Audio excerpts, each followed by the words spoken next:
Dans la maison d'arrêt de Pittsburgh, 6 détenus manquent aujourd'hui à l'appel. La police affirme que l'évasion a eu lieu en plein jour. Personne ne peut s'évader de la prison de Pittsburgh. Nuno Pontes était très respecté par ses co-détenus à cause de son charisme et de son intelligence.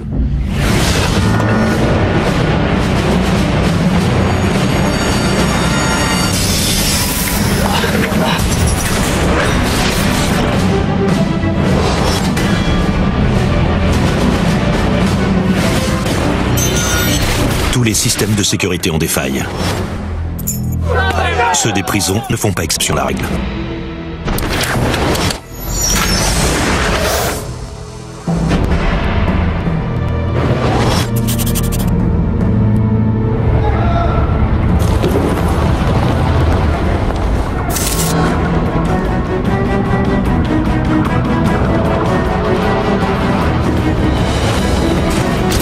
La prison de Pittsburgh était la pire de tout l'État de Pennsylvanie. Les conditions, la sévérité du régime carcéral étaient réputées. On avait surnommé cette maison d'arrêt le mur, à cause de son imposant mur d'enceinte, mais aussi à cause de la dureté des conditions. Je m'appelle Nuno Pontes. En 1992, j'ai été condamné à une peine de 24 ans, dont 10 fermes, pour vol et tentative d'évasion. Le premier jour, un gardien m'a demandé « Tu as un projet pour le temps que tu vas passer ici ?» Je lui ai répondu « Oui, m'évader. » Tout le monde a ri. Pas moi. S'évader de cette prison n'est pas une mince affaire. Les règles de sécurité y sont draconiennes. Les bâtiments sont complètement entourés par un mur de 12 mètres.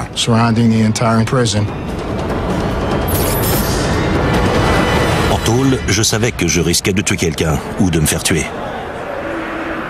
Je ne pouvais pas rester dans ce genre d'endroit. J'avais percé des coffres-forts et commis d'autres vols.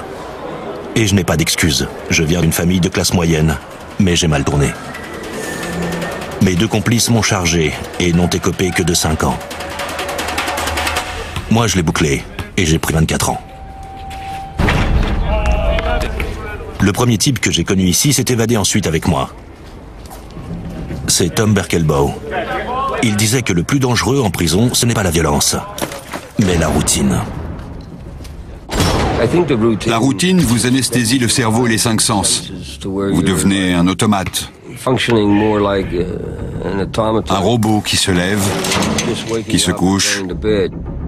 J'étais convaincu que tous les prisonniers qui ne cherchaient pas un moyen d'en sortir finissaient broyés par le système. Et je ne voulais pas me laisser abrutir par l'ennui. Alors je me suis fixé la tâche d'apprendre quelque chose de nouveau sur la prison tous les jours, pendant 3 ans.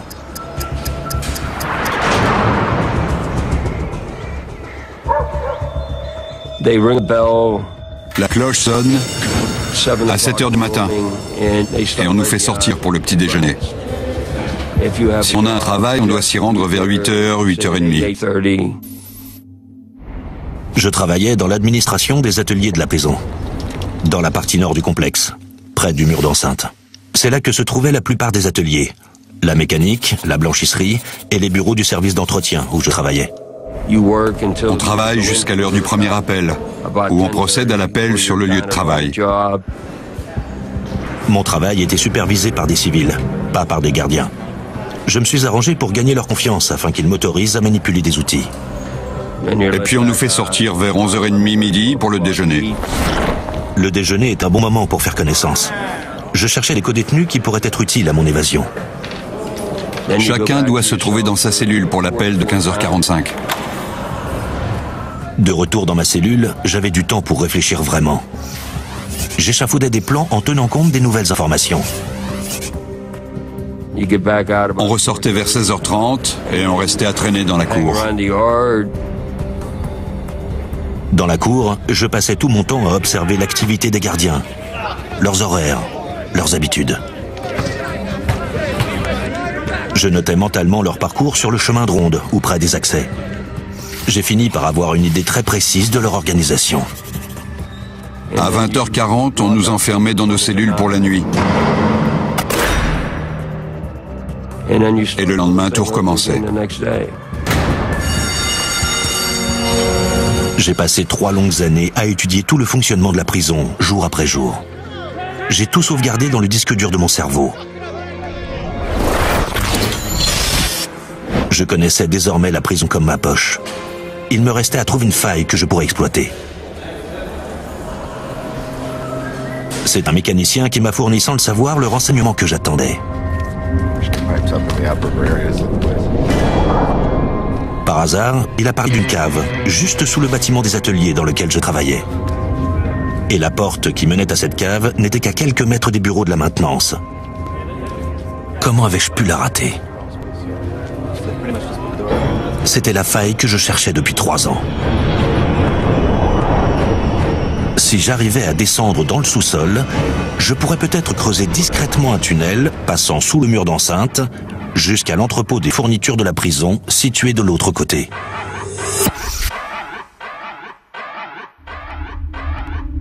Mais il y avait un premier problème. Pour ouvrir la porte du sous-sol, je devais me procurer la clé du cadenas. J'ai commencé à observer les passages des gardiens qui empruntaient cette porte. Et j'ai remarqué que la clé du cadenas se trouvait à une extrémité du trousseau. Je devais trouver un moyen. Mais comment voler une clé au gardien d'une prison de haute sécurité ?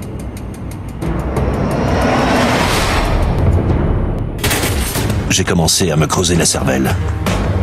Ce problème m'obsédait. J'ai remarqué la trace laissée par mes dents sur un gobelet de café. Et ça m'a donné une idée. Il n'était peut-être pas indispensable de voler la clé. Je pouvais me contenter de prendre l'empreinte sur le polystyrène. Ce qu'il y a de bien en prison, c'est que les gardiens ont des horaires aussi prévisibles que les nôtres. 1 semaine plus tard, à l'heure précise, le gardien a été pris à partie par 2 types que j'avais envoyés. Hé, attends un peu! Ça fait 2 fois. Ça ne m'a coûté qu'un paquet de cigarettes. Pendant que mes complices faisaient diversion, je me suis approché avec un morceau de gobelet à la main. Ne recommence pas ça, c'est un conseil.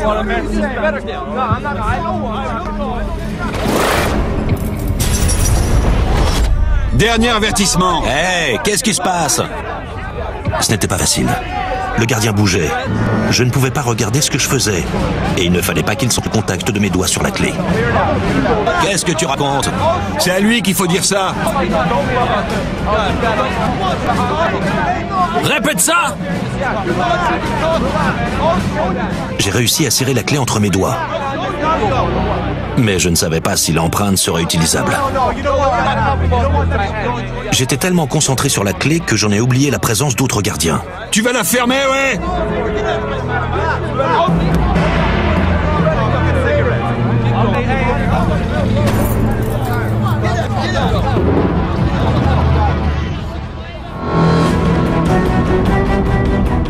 Un coup d'œil discret m'a permis de voir que l'empreinte était parfaitement nette. C'était ma première petite victoire. Mais j'avais conscience que je n'arriverais pas à tout faire tout seul. J'avais besoin de constituer une équipe. J'ai donc mené mes petits entretiens de recrutement à l'insu de tout le monde, et même des intéressés. Je cherchais des types compétents, et surtout auxquels je pouvais me fier complètement. J'en ai finalement sélectionné 5. Carmen Keller, condamné pour meurtre. Son rôle était de nous procurer des badges de sécurité nous permettant de circuler partout à l'intérieur de la prison. George Connard, condamné pour meurtre. Il travaillait dans l'atelier de mécanique, ce qui est très pratique.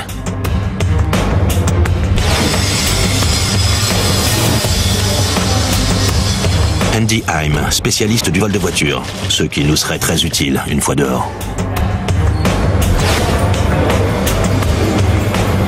Kevin Billingsley, condamné pour vol et voies de fait. Il avait été mineur et savait fabriquer des clés. Et enfin, j'ai recruté mon ami Tom Berkebaugh. La presse nous appellera les 6 de Pittsburgh. Quelques jours plus tard, Billingsley glisse dans ma main une copie de la clé.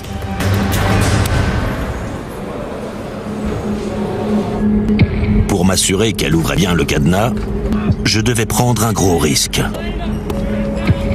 Essayer la clé, en plein jour, sous le nez des gardiens.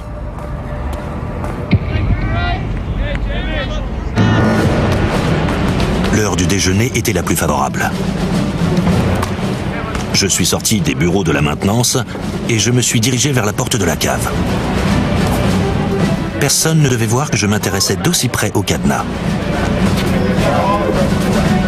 Le plus à même de me repérer était le gardien posté au sommet du mur. Depuis le chemin de ronde, il jouissait d'une vue imprenable sur les ateliers et les bureaux de la maintenance. En revanche, il ne pouvait apercevoir la porte de la cave que depuis le Mirador. De temps en temps, il quittait le Mirador pour faire un aller jusqu'au bout du chemin de ronde, puis revenir, ce qui lui prenait 17 secondes. J'avais donc 17 secondes pour aller jusqu'à la porte, essayer la clé et m'éloigner. Dès qu'il est sorti du Mirador, j'ai commencé à compter les secondes mentalement.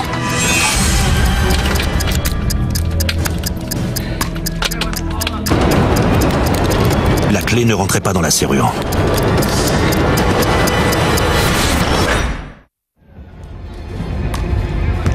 Mais je ne voulais pas renoncer et j'ai insisté. J'ai tellement insisté que la clé s'est coincée. J'en étais malade. Je n'avais plus que 5 secondes. Et puis... elle a tourné.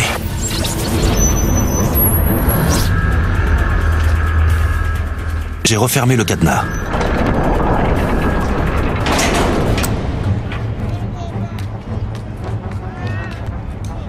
Le gardien atteignait le Mirador. Je suis ressorti juste avant. Je pensais que je venais d'ouvrir une porte vers la liberté.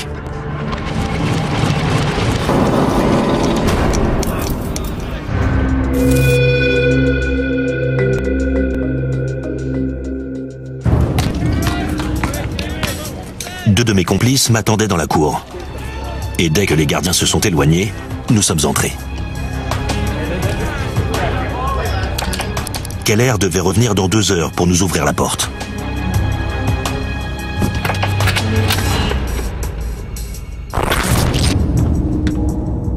Nous sommes descendus jusqu'à la cave.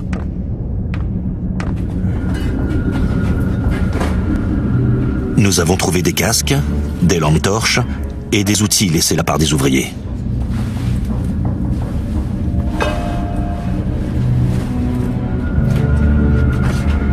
Mais j'ai tout de suite vu que le sol était couvert d'une chape de béton.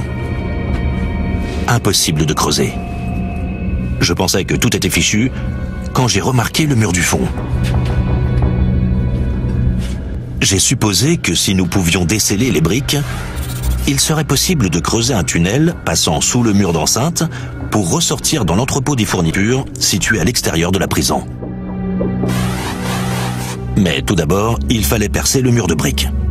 Quelqu'un allait peut-être nous entendre travailler, mais nous devions prendre le risque.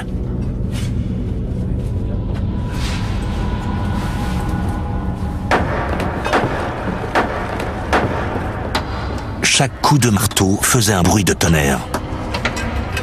Je m'attendais à voir arriver les gardiens à tout moment.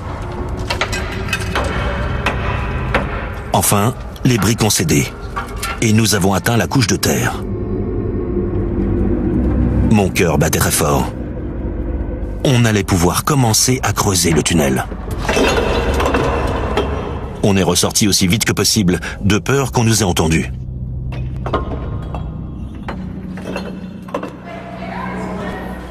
À partir de ce jour, on a soigneusement planifié notre travail en sous-sol. Je ne pouvais m'absenter de mon bureau que pendant l'heure du déjeuner. Mais le travail de Keller et de Billingsley leur laissait une plus grande liberté de mouvement. Du moment qu'ils s'acquittaient de leur besogne, ils pouvaient s'absenter facilement. Après le déjeuner, ils disposaient de 2 heures pour travailler dans la cave. Ils pouvaient creuser jusqu'à 1 mètre de tunnel pendant ce laps de temps.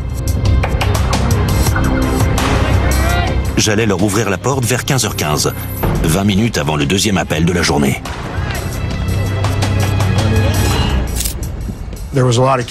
Il y a souvent des tentatives d'évasion, mais la plupart du temps, nous avons la chance de les découvrir à temps. Ils devaient donc travailler très vite pour avoir une chance. On dit qu'il n'y a pas de secret qui dure en prison, et je pense que c'est vrai. Il fallait qu'ils soient très rapides et très organisés. On a pris de plus en plus de risques. On a piqué des outils. Et on s'est organisé à la minute près pour gagner encore du temps de travail. Je craignais un effondrement du tunnel. La terre était très meuble et on n'avait pas les moyens d'étayer. On devait faire entièrement confiance à Billingsley, l'ancien mineur. Je ne pensais qu'à ça. Le tunnel était toute notre vie.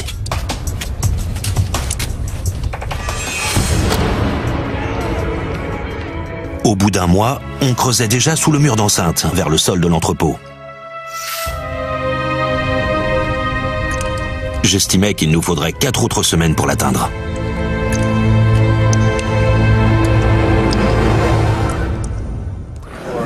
Un jour, comme d'habitude, vers midi, je venais de boucler mes complices dans la cave. Quand soudain, la sirène a retenti. J'ai tout de suite pensé qu'on avait découvert le tunnel.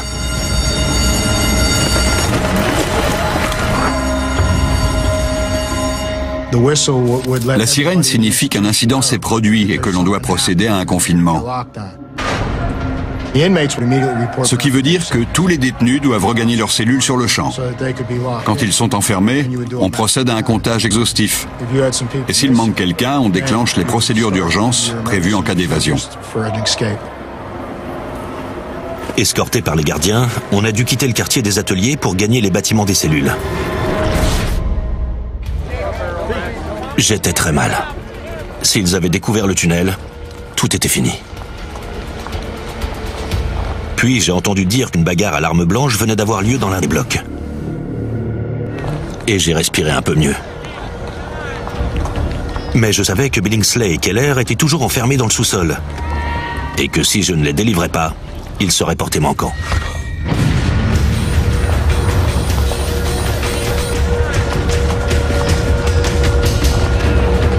Or, pour aller les prévenir, il fallait que je rebrousse chemin.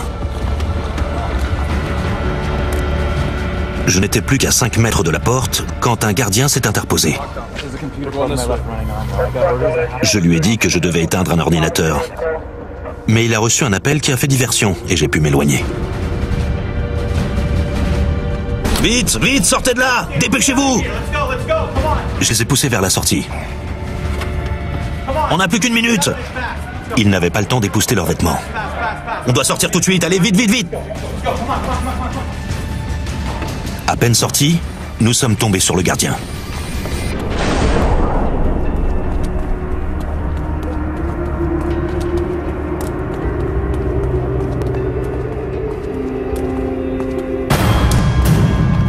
Il avait l'air de soupçonner quelque chose de louche.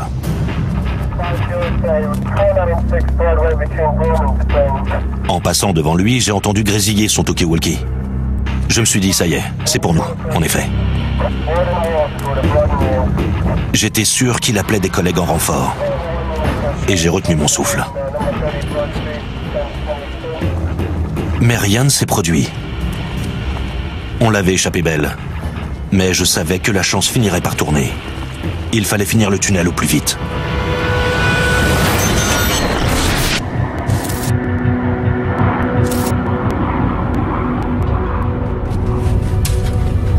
On avait déjà creusé une douzaine de mètres.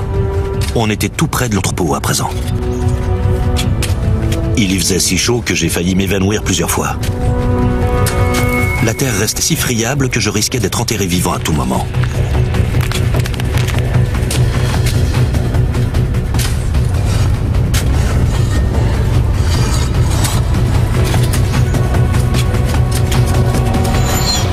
Enfin, j'ai atteint du béton. Juste au-dessus de ma tête, il y avait l'entrepôt et la liberté.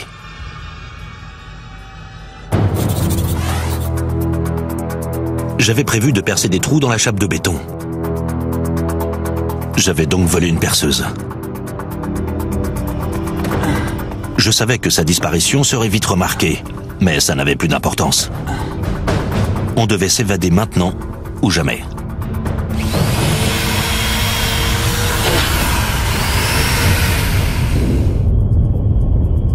C'était une impression merveilleuse. Je respirais enfin l'air du monde extérieur. Je sentais son odeur et sa fraîcheur sur mon visage. Je touchais au but. J'ai encore percé plusieurs trous en cercle. Il ne restait plus qu'à finir à la masse. Tout était prêt. On devait partir le lendemain matin.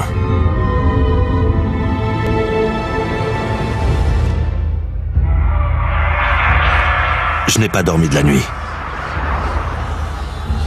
Et j'ai été pris de tremblements pendant 3 quarts d'heure.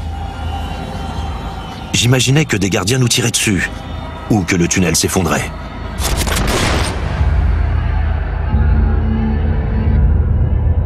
Je me demandais encore si mon plan ne comportait pas une faille. Alors j'ai tout repris depuis le début.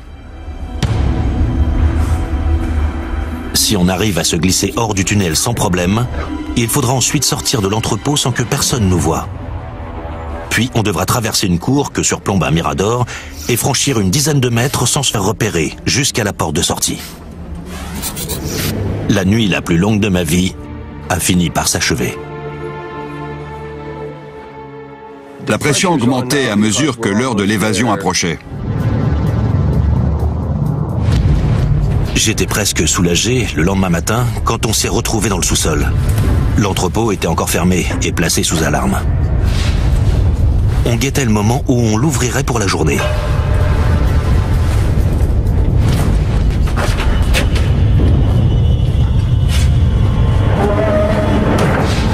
On a enfin entendu le bruit des portes roulantes qui coulissaient. Billingsley s'est engouffré le premier dans le tunnel. Je suis passé le dernier, juste derrière Tom. On a dû ramper dans le tunnel à plat ventre en tirant sur les doigts et en poussant avec les orteils. J'essayais de redresser la tête pour voir un peu devant moi malgré la poussière et la boue. C'était un moment très pénible, un effort extrêmement douloureux. J'étais au bord de l'évanouissement. Je n'avais qu'une idée en tête, sortir de ce trou le plus vite possible. Le sol vibrait au-dessus de moi. L'eau s'infiltrait un peu partout. Je sentais que tout pouvait s'effondrer sur nous à tout moment. Et personne ne savait qu'on était là-dedans.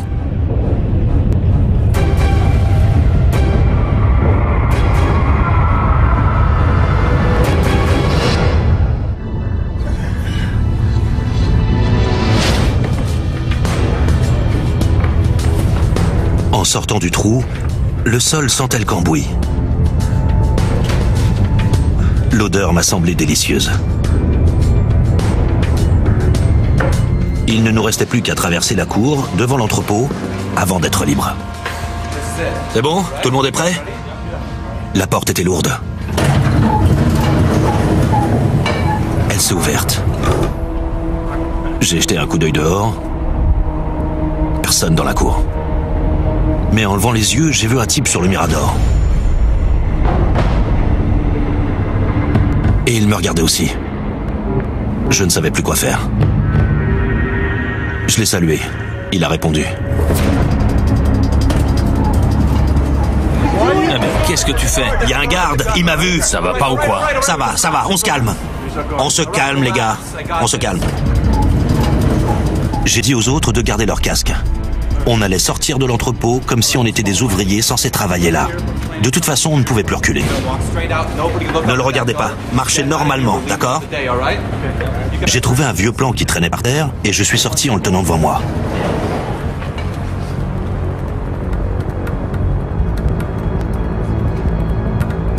À tout moment, je m'attendais à ce que le garde nous crie d'arrêter ou qu'il nous tire dessus.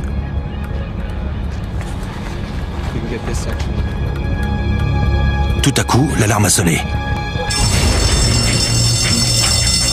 J'ai cru que mon cœur allait exploser.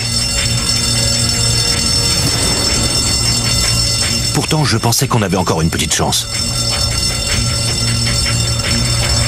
J'imaginais que des gardiens nous attendaient déjà derrière la porte. Stop! À plat ventre! Vite!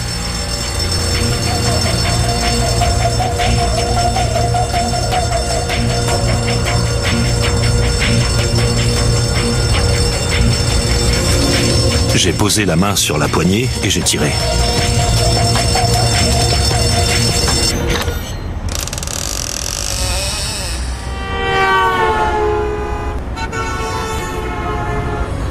Pas de gardien, pas de flic, pas de fusil. L'alarme n'était pas pour nous.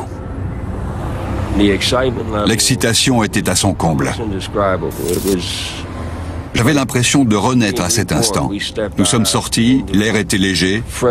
C'était une belle journée ensoleillée. Nous étions libres, enfin dehors.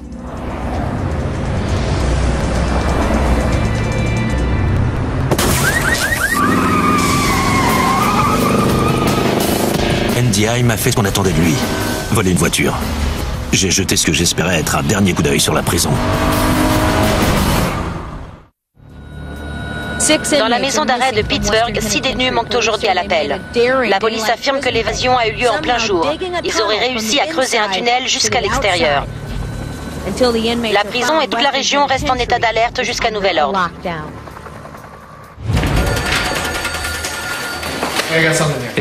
En 1997, je faisais partie de la brigade de recherche des fugitifs de l'État de Pennsylvanie.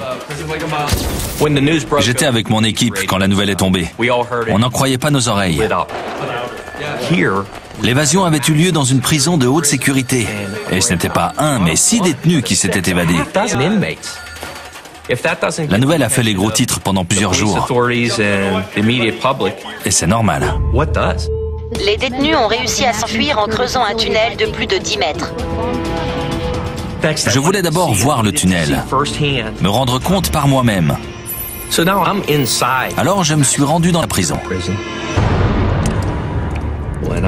Je suis descendu dans le tunnel qui était boueux, humide et qui sentait mauvais. C'était peut-être la transpiration des évadés.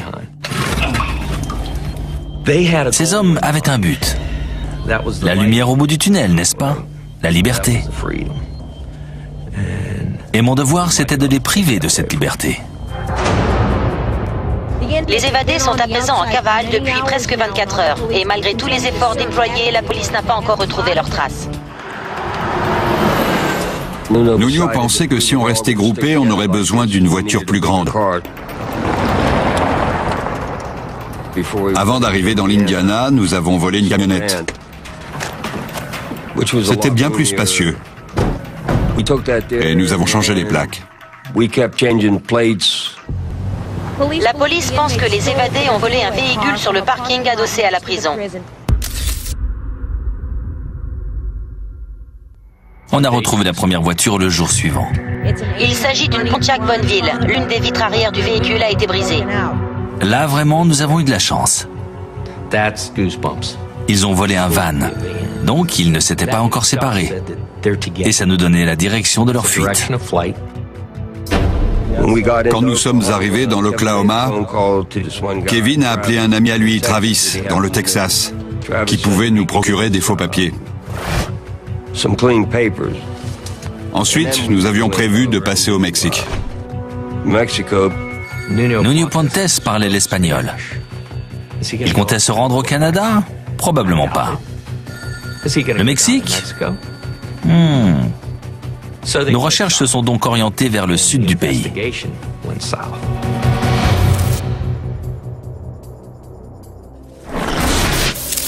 On est descendu dans un hôtel à Houston, au Texas. La seule chose à faire était de nous tenir tranquilles en attendant que le contact de Billingsley nous procure les faux papiers. D'autres contacts nous avaient fourni de l'argent et des armes pour parer à toute éventualité. Pour tuer le temps, on buvait de la bière et on jouait aux cartes.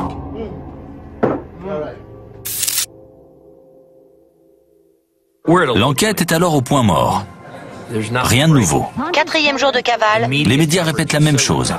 pour les 6 détenus de la maison d'arrêt de Pittsburgh. Les photos des fugitifs passent sur toutes les chaînes. Et ma brigade commence à ressentir une grosse pression. Il nous fallait à tout prix une arrestation.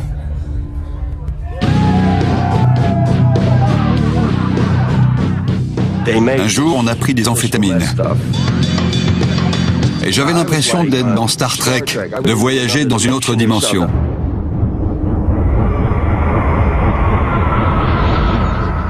On était tous dans un rôle d'État. Au bout d'un moment, Carmen croyait voir des ninjas et courait dans les bois.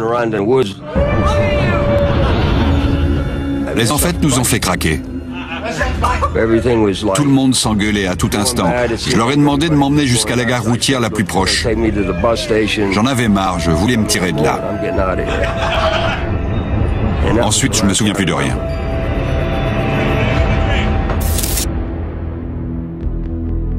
Ça faisait 6 jours qu'il s'était évadé. Toute l'équipe était sur les dents depuis le 8 janvier. J'étais épuisé, démoralisé. J'attendais un élément nouveau qui nous est finalement parvenu sous la forme d'un appel téléphonique. Allô? On m'annonçait qu'on avait arrêté Birkelbaum. Où est-il? À Houston. Les affaires sont prêtes. Je pars tout de suite. Le prisonnier en cavale, Thomas Birkelbaum, a été arrêté à Houston dans une gare routière. On avait trouvé Birkelbaum dans la gare routière. On avait appelé aussitôt une ambulance. Il était allongé par terre, à demi inconscient. Dans la gare, j'ai eu un malaise cardiaque et je me suis réveillé dans un hôpital. La drogue m'avait mis dans un drôle d'état. J'ai failli y passer. Il fallait que je l'interroge personnellement. Je devais à tout prix lui faire dire où se trouvaient les 5 autres. Je voulais savoir s'ils étaient encore ensemble, s'ils disposaient d'un véhicule, s'ils avaient déjà traversé la frontière. Était-il trop tard? On avait retrouvé leurs traces. Ils n'étaient pas loin. Mais le Mexique était tout près. Quand je suis entré dans la salle d'interrogatoire, j'ai vu Tom Birkelbaum, l'air complètement ravagé, hagard. Et j'ai compris que je n'en tirerais pas grand-chose. Il y avait de la drogue, des filles, je ne sais plus. Ses propos étaient incohérents. Ouais, on a roulé. Au bout de 3 heures et 10 minutes, je n'avais rien obtenu d'utile. Il était très confus. On a bu toute la nuit. Mais il ne mentionnait pas les autres individuellement. Il disait « nous »,« on ». Nous sommes descendus à l'hôtel, on a fait la fête. Et c'était bon signe. Ça voulait dire qu'ils étaient probablement restés ensemble. Que les 5 autres ne s'étaient pas éparpillés dans la nature.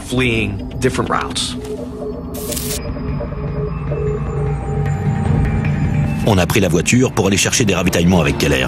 Sur une route secondaire, on est tombé sur une patrouille de police. Ils nous regardent. Pas de panique, regarde devant toi. Ils nous regardent, je te dis. On l'a dépassé. T'inquiète pas, ça va aller. On est repérés. Roule tranquillement, souris, n'accélère pas, regarde devant toi. Mais les flics ont démarré derrière nous. Ils ont déclenché la sirène. Keller a commencé à paniquer. Qu'est-ce qu'on fait? Je lui ai dit, arrête-toi, reste calme et laisse-moi leur parler.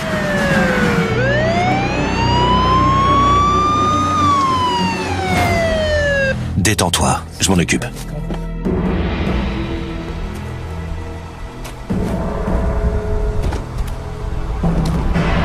Le flic a avancé vers nous. Et Keller a craqué. Il a démarré. J'ai pensé, et voilà, poursuivi par une voiture de flic.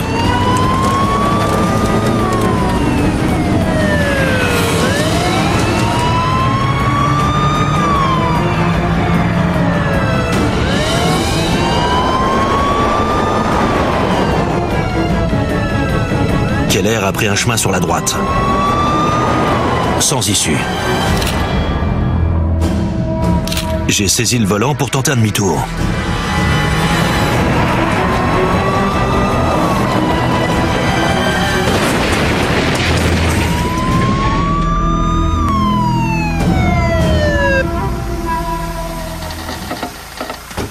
J'entendais les pas des flics qui venaient vers nous. Mon instinct a pris le dessus. Je me suis mis à courir sans réfléchir. Arrête-toi! Je ne pensais qu'à sauver ma peau. Les autorités affirment que Pontes devrait être appréhendé sous peu.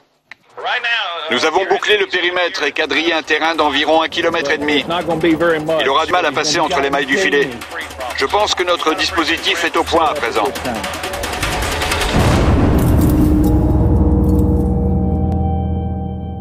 Il n'en restait plus que 4. Carmen Keller avait été capturé. Et j'ai remarqué qu'il ressentait malgré tout une certaine fierté. Même s'il était menotté, il était fier de son évasion. Et j'ai tenté de jouer là-dessus. Je lui ai dit à quel point il était devenu célèbre. Dans 6 États, vous avez mobilisé une quantité de flics. On avait pourtant bien calculé notre coup. Je voulais savoir qui étaient leurs complices. Qui les aidait? Il nous a acheté de la cam, de la bonne. Des armes et des enfêtes. D'où venait l'argent? Travis. Il a lâché le nom de Travis. Il a un nom de famille? Juste Travis. Ça devenait très intéressant. Juste Travis? Nous avions au moins un élément à fournir aux fédéraux qui travaillaient sur l'affaire au Texas. On a quand même pris du bon temps.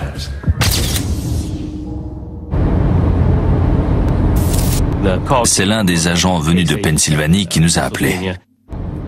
Il avait obtenu une information importante de Keller que l'on venait d'appréhender. Keller avait vu cette personne qui les aidait, un dénommé Travis. Mais il ne connaissait pas son adresse. Il savait juste que Travis habitait dans un mobil-home sur un terrain près de Houston, dont l'enseigne était un grand éléphant blanc. Nous avons trouvé l'éléphant et un petit mobil-home à proximité. Une Ford rouge était garée devant. On a fourni par radio le numéro de la plaque minéralogique au fichier central. Berline 24086M. Nous avons appris qu'il s'agissait d'un véhicule volé. Bien reçu. La tension est montée d'un cran. Soudain, sous nos yeux, Travis est sorti de chez lui et a démarré à bord de la voiture volée.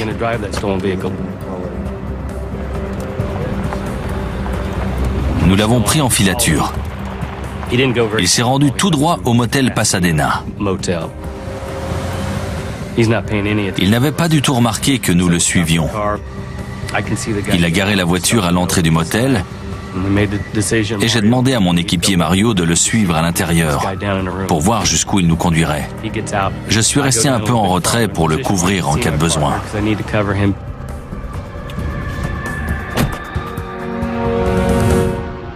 Mario parvient à voir Travis entrer dans une des chambres.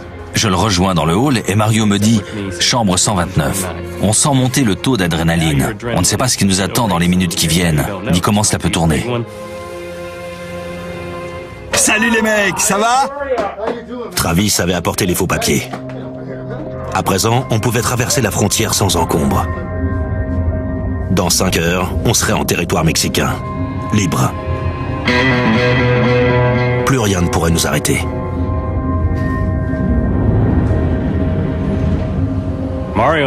Avec Mario, on était postés près des machines à café comme si on attendait quelqu'un.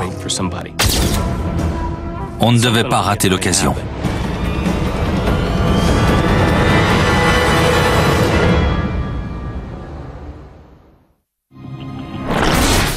Envoyez immédiatement des renforts. On a certainement logé les fugitifs. On n'était pas prêt à les appréhender.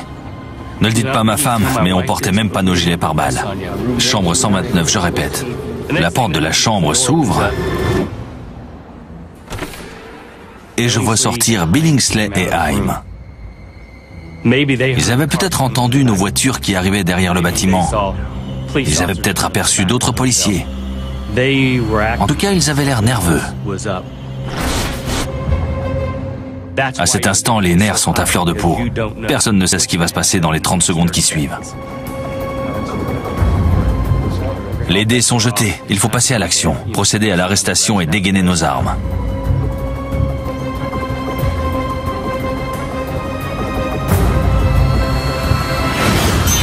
Les mains en l'air, on bouge plus! À genoux, vite! Allez, tout de suite! J'ai entendu des cris, les portières des voitures qui claquaient. J'ai pris mon pistolet et je suis sorti. Les deux types sont à terre. On leur passe les menottes rapidement. Mais on sait qu'il reste encore plusieurs types dans la chambre. La porte peut s'ouvrir et des hommes armés peuvent en sortir à tout moment. Tout peut se passer pendant un échange de coups de feu.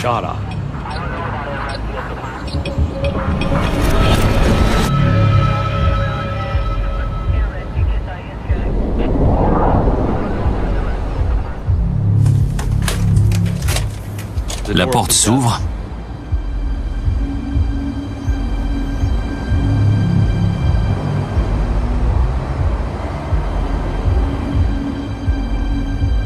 Et on voit sortir Pontes. On se met à crier « Lâche ton arme !»« Lâche ton arme !» Police, FBI, vous êtes cernés. Il jette un coup d'œil et constate que plusieurs armes sont braquées sur lui. À genoux, vite! Je percevais le moindre détail. Mon cerveau analysait la situation à toute vitesse. À terre! À genoux, dépêche-toi! Allez! Nos regards se sont croisés. Je voyais ses yeux. Il cherchait une solution, un risque à prendre. J'avais peut-être encore un coup à jouer. Il n'avait pas encore levé les bras. C'est l'instant où le doigt se pose sur la détente. Le taux d'adrénaline est au maximum. Il ne manque plus qu'une petite pression.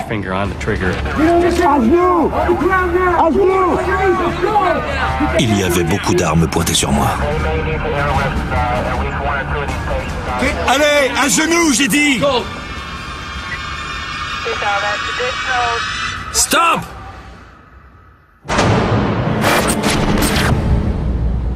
Je n'étais pas candidat au suicide. C'était fini. C'était le pire moment de ma vie.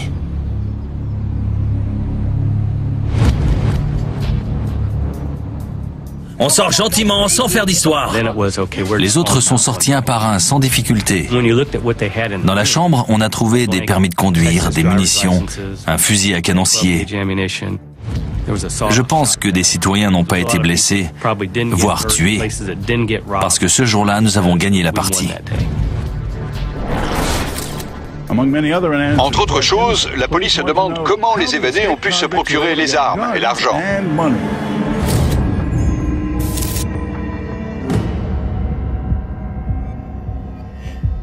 Nuno Pontes, âgé de 30 ans, est considéré comme le cerveau de l'évasion.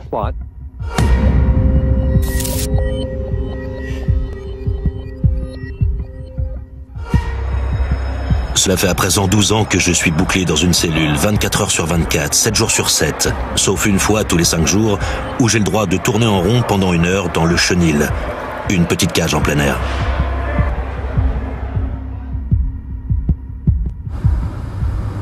J'ai appris qu'au Texas, le shérif avait voulu nous arrêter parce que nous n'avions pas mis nos ceintures de sécurité. Si j'avais pensé à boucler ma ceinture ce jour-là, aujourd'hui je serais au Mexique, au lieu de moisir en prison.